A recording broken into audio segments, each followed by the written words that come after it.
আজ মনটা অনেক খারাপ, মনটা খারাপ। আপনারা লাইক কমেন্ট শেয়ার কিছু করেন না। ভিডিওটা দেখতে যেমন গুছা উঠে আরো যেমন গুছা উঠে যেমন ধাক্কা মারে সবাই বুঝি কেন যাই আমার যদি লেবু গাছ থাকতো, লেবু গাছ যদি থাকতো ঠিক ওই লাইক হলে নিলে, কমেন্ট হলে নিলে, শেয়ার হলে নিলে, আর আমার বাড়িতে নিলে লেবু লাগে। আমার একটা লেবু গাছ নাই, আজ আমার দাম নাই। সসমা কিনছি তারপরে আপনারা লাইক দিন না, কিছু দিন না।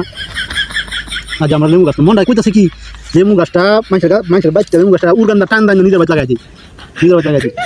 গুছা ফেলাই কিস্তা কইতাম বাস টাকার বাউছি আমি এলা গাইছি আজ বিরু বানাইবার লাগে। মনটা নষ্ট হয়ে গেছে গা। এবার লেবু গাছ আমার নাই, কিন্তু সামনে ঠিক আমি লেবু গাছ লাগাই। আমি শিক্ষা পাইছি না আজ যদি আমার লেবু গাছ থাকতো ঠিক করে আনতে লাগবে না নিজে। আমি বুঝি, আমি জানি যারা লেবু গাছ আছে এরা ঠিক করে লাইক হইতেছে, কমেন্ট হইতেছে, ভিউ হইতেছে, সবই হইতেছে। আমার লেবু গাছ নাই দেখছি আজ আমার চশমার দাম বললো না। চশমা যেগুলো দাম বলবো কি, লেবু গাছ তেমন লাগবো, লেবু গাছের ব্যবস্থা হয়ে যায়। মনটা অনেক কষ্ট।